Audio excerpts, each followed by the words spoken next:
2 Kollegen auf Bourbonnais gegangen, weil ich selber verletzt war. Volvo 47 GL gesehen umdriften. Er war bei den Chicken Hill Drifters dabei. Hat allerdings relativ schnell einen Motorschaden gehabt. Den Volvo für 50 Franken am Vidi von den Chicken Hill Drifters abzukaufen. Und denkt, ja, da machen wir dann einen Volvo Turbomotor drin, was auch immer. Ich bin Stefan Pfister, bin fast 36 Jahre alt, drifte seit ganz langen Zeit. Bin aber auch schon ganz lange mal nicht mehr driften zwischendrin. Und das Auto hat mich eigentlich zurück zu doch einer meiner grossen Passionen geführt.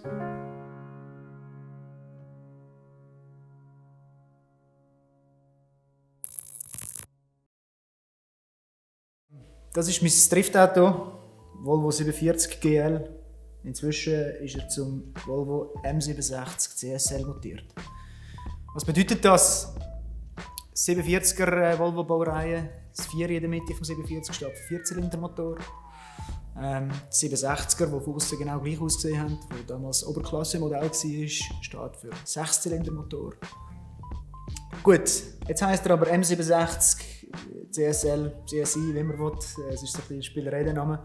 Das M, weil er mittlerweile einen BMW S50 B30 Motor aus dem M3 E36 verbaut hat.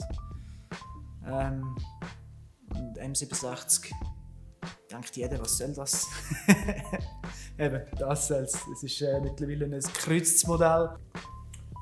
Ist es so losgegangen, dass anstatt einem Turbomotor dann ein 16V Volvo 2,3 Liter Motor, 234F Motor, ich eingebaut habe. Das ist eben einfach der Red Block Motor mit dem 16V Kopf drauf oben.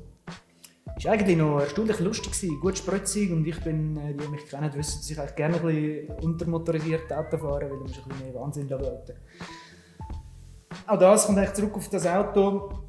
Meine Philosophie war eigentlich immer, es muss nicht unbedingt das 20'000 Franken Auto sein mit mega vielen Gimmicks drin. Ich finde, die Schnittstelle zwischen Fahrersitz und Steuerrad ist eigentlich die, was hauptsächlich ausmacht. Zumindest auf einem Niveau, wo man nicht von Wettbewerbsdriften redet, sondern einfach von just for fun.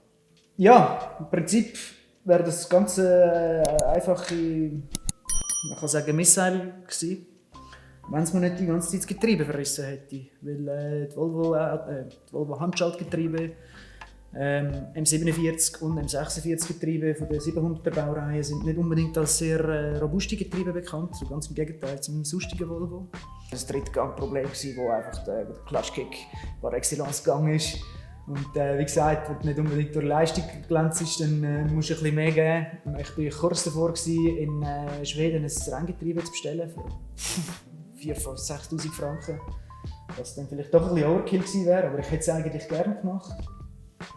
Aber jetzt schließt sich der Kreis. Ich hatte den E30 mit dem E36 M3 Motor rumliegen und habe am Schluss gefunden, hey, bau einfach den da drin, weil der Motor ist geil. Das war eigentlich einfach so eine Furzidee. Es ist überhaupt nicht darum gegangen, jetzt da den super seltenen Volvo zu bauen. Können wir eigentlich zu der Karosserie kommen. Es ist ein 1990er Volvo 47 eigentlich, aber ein 1990er Volvo 47 hat eigentlich eine andere Front als der, den ich dran habe. Also das ist jetzt ein Umbau auf die sogenannte Platzschnauze. Gefällt mir besser. Warum habe ich das gemacht? Weil, als ich das Auto gekauft habe, hatte es gar keine Skiwerfergläser drin. Es hatte einen Mordlook. Chicken Hill, Drifter-Style halt. Und dann habe ich einfach den Kurzspitz vom Schlachtfahrzeug, das ich den Motor genommen habe, die ganze Front umgebaut, daran hergeschweißt und so weiter und so fort. Dann hat das Auto natürlich schon diverse Schädigungen hinter sich. Also ich habe den dritten Satz Türen drauf, Bourbonnais sei Dank. Ich hatte auch mal die Fahrertüre so richtig drin, dort hatte ich Glück gehabt. Die ist 30 cm eingeknickt, das war am Ellbogen. Und ich habe die Kopfflügel einfach so ein bisschen selber rausgezogen. Ich finde es eigentlich noch geil, es ist weit weg von perfekt, aber es sieht noch cool aus, finde ich. Das Auto ist vom ganzen Stil her so ein bisschen Ratte. Das hat Konzept, eben, weil ich so viel Kontakt habe beim Fahren, ist das ganze Auto in Rostschutzgrandierung mit der Spraydose lackiert. Das heisst, jede Bühle, die ist, wird einfach wieder ausgeklopft und es wird wieder nachlackiert. Und so sieht das Auto eigentlich immer gleich aus. Und das ist mir noch wichtig. Ich habe gerne Autos, die mal mega geil waren und dann verrottet es einfach so. Das finde ich schade. Und so ist es eigentlich, gelingt es dir eigentlich, dass es immer gleich aussieht. Ja, sonst so ein bisschen 2, 3 Judy-Hui-Sachen, ein bisschen geile Lichter vorne dran gemacht. Lichter hinten auch auf Vor-Facelift umgebaut, einfach damit er eigentlich so den Vor-Facelift Volvo 700er Look hat. Hubenhalter, Schnellverschluss logischerweise hinten auch. Die Heckklappen auch noch mit einem Schnellverschluss. Die Zierleisten sind weg am Auto, weil die gehen nur kaputt. Schiebedach ist entfernt aus Gewichtsgründen. Was noch fehlt, das ist mir wirklich ein Dorn im Auge. Ich muss nicht eine ultimative FIA-Käfig reinmachen. Das Auto ist sehr stabil von der Karosserie her. Also es sind, Volvo muss man eigentlich nicht viel dazu sagen. Also ABC-Säulen sind wirklich robust. Also von dem her hätte ich jetzt vor dem Überschlag nicht einmal wahnsinnig Angst. Aber das Thema ist mehr, ich habe einfach wirklich nur einzelne Blechhaut als Dach. Und wenn man sich jetzt mal ein Worst-Case-Szenario ausmalt, mit Dach irgendwie noch mit auf eine Leitplanke kommen oder so, das wäre sehr schlecht. Oder? Und von dem her irgendein einfaches Clubsportbügel, etwas so, wird sicher noch kommen. Das wird sicher noch kommen. Wie gesagt, S50 B30 M3 Motor drin. Puh, was ist das? Ein 95er hätte ich jetzt gesagt. Der hat eine Alpha-N-Steuerung drauf oben, also kein Luftmassenmesser, ihr wisst ja alle, was das ist. Und von der Adaption her, ich konnte tatsächlich in Schweden Motorhalterungen kaufen für den BMW M50, also der gleiche, nicht M-Motor, M50 Motor aus dem E36 für den Volvo 700 und 900 rein. Ich wollte es eigentlich selber konstruieren, aber wenn man für $200 das kaufen kann, dann muss man nicht überlegen, wie lange man den Motor muss reinhängen und rausnehmen muss, dass das passt. Das ist gekauft. Dann haben wir eine Getriebehalterung selber geschweißt. Das sind die Aufnahmen noch vom E36 Getriebe, gekreuzt mit einer Aufnahme von einem E30 BMW, gekreuzt mit einem Eigenbau, um das einfach adaptieren aufs Chassis. Wir geschweißt den Original-Diff, das hebt, haben die Original Kardanwellen und haben eigentlich zwischen Kardanwellen und dem M3-Getriebe so viel Platz. Sprich, dort habe ich einfach eine Adapterscheibe gemacht. Die habe ich auf dem CAD konstruiert, habe sie machen, damit der Rundlauf auch wirklich gegeben ist. Ich finde ich einigermaßen wichtig. Wir haben dort doch ein bisschen Drehzahl. Die Haltgestänge einfach umgeschweißt, damit das Ganze passt. Ich habe irgendeinen Rennschifter drin, den ich aber schon im E30 drin hatte. Die Kupplung ist original M3. Kühler beispielsweise ist Volvo 940 Turbo-Kühler. Das klingt jetzt vielleicht verrückt, aber es ist doch ein 2,3 Liter Turbomotor. Ich kann es vergleichen mit dem Kühler vom M3. Der Kühler ist sowohl grösser, also breiter, höher, dicker. Also von dem her haben wir kühlleistungsmäßig sicher kein Problem. Adaptiert ist das Ganze von BMW-Motor auf Volvo mit selber gedrehten Aluadapter, wo ich einfach auf einer Seite einen Volvo-Schluch und auf der anderen Seite einen BMW-Schluch habe. Und, Steuergerät motorseitig, das Ganze ist das EZK ist, ich weiß es nicht, das habe nicht ich gemacht. Irgendwie adaptiert sicher, denke ich mal. Sicher aber ist die DME, ein Alpha-N-Chip drin.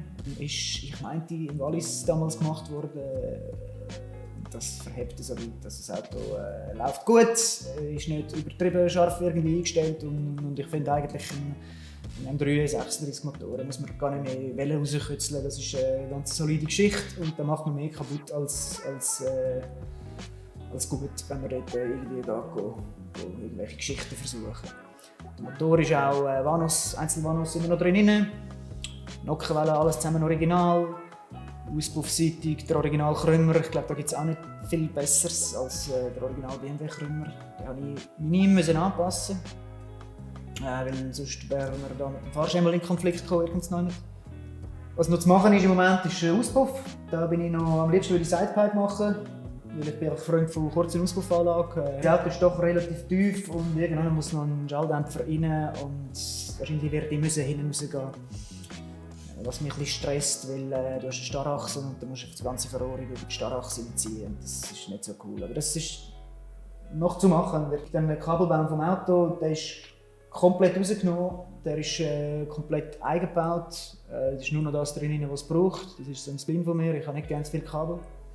Interieur, self-made, original Volvo Steuerrad, E36 M3 Kombi-Instrument. Es ist nicht so, dass mich dort noch wahnsinnig interessiert, was abgeht. Es ist eigentlich grundsätzlich noch der Drehzahlmesser, der mich interessiert. Der Rest ist ohne Funktion, das Drehzahlmesser.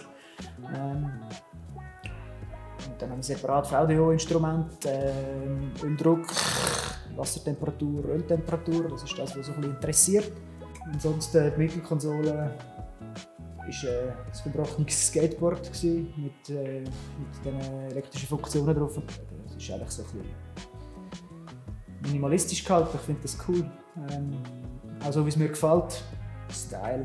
So, ja, es ist mir schon wichtig, dass es so ist, wie es mir gefällt. Fahrwerkstechnik sehr rudimentär. Gesagte Federn. Richtig gesagt. Es ist vom Handling her saugeil. Das einzige Problem, das es hat, ist, wenn du das Auto aufgebaut hast und wieder runterkommst, musst du schauen, dass die Teller und die Federn auch Kontakt haben miteinander.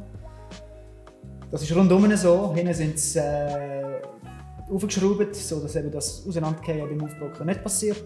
Der einzige Nachteil von dieser Geschichte für mich ist eigentlich, wenn du jetzt doch mal in Richtung Rallye gehen, also einen Jump machst oder so, abheben solltest du nicht mit dem Auto, weil sonst kann der Feder rausgehen.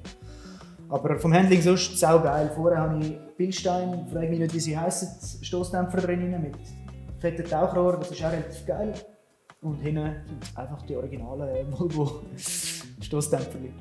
Also für mich ist der Hauptnachteil an diesem Auto, da können wir lange von Stossdämpfer und von Federraten und weiss ich was reden. Der Hauptnachteil ist einfach die Starrachse hinten dran. Viel ungefederte Masse, kein Sturz, keine Spur, sprich wenig Traktion.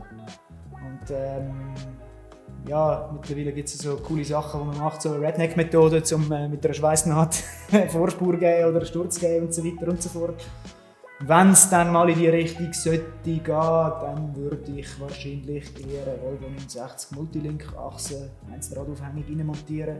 Aber ich versuche eigentlich einfach mit der Reifentechnik zu arbeiten, wenn mir wirklich Grip fehlt. Ja. Aber wie gesagt, wir reden ja gar nicht von Competition, wir reden von Just for Fun.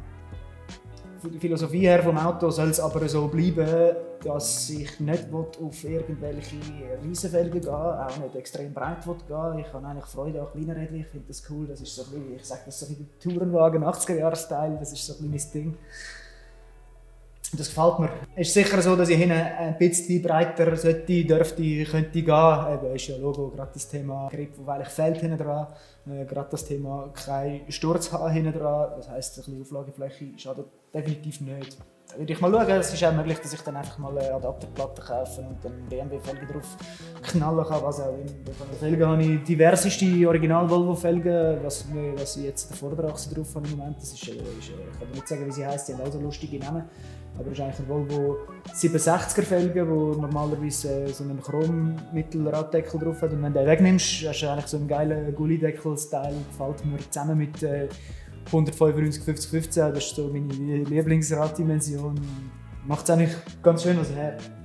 Was man auch noch sagen kann in dem Moment, eben, wissen wir auch alle, ich meine, was ist das Wesentlichste am ganzen Fahrwerk? Es sind die Reifen. Und, ich habe mal die Fedima-Reifen so für mich entdeckt. Das ist ein portugiesisches, runderneuertes Produkt, das für den Rallye-Sport gedacht ist. Also, die kannst du kaufen in verschiedenen Mischungen. Wenn sie gerade an Lager ist, nehme ich die weichste davon. Dreck- und Schotterreifen eigentlich. Schweinsweiche Gummimischung. Saugeil. Hat auf nass wirklich gute Traktion. Läuft schön ab. Also, eben, trotz meinem Top-Fahrwerk, das ich habe, läuft wirklich schön ab, sowohl auf der Hinter- als auch auf der Vorderachse. Ich bin auch eben mit dem Vorgängermotor schon auf der Hinterachse mit denen gefahren. Das hat wirklich geil Grip. Also, ja, also eben in diesem Rahmen mit dem Fahrwerk, den ich erzählt habe. Was ich auch noch habe, ist ein bisschen Sturz gegeben vorne, einfach die Federbeine maximal reingenommen, einfach den Dom umgebohrt, Lenkwinkel original. Ich bin nicht einmal mehr so der 90 Grad Lenkwinkel braucht. Ich finde, mein Fahrstil ist eher schnell. Und da ist Maximum Angle nicht wirklich das Hauptthema für mich eigentlich. Es ist immer schön, wenn du zum Retten noch etwas hättest, aber du musst halt schauen, dass du nicht retten musst. Die Bremsanlage vom Auto, das ist komplett Volvo 47 Original. Richtig Race-Spec, muss man sagen. Von der Hardware her, also Volvo Bremszangen, das ist rundum eine Scheibenbremse immerhin. Auch Bremszylinder original, einfach die schwarz-weiß hydraulische Aufteilung, Vorderachse, Hinterachse mit einer eingeschlauften hydraulischen Handbremse noch.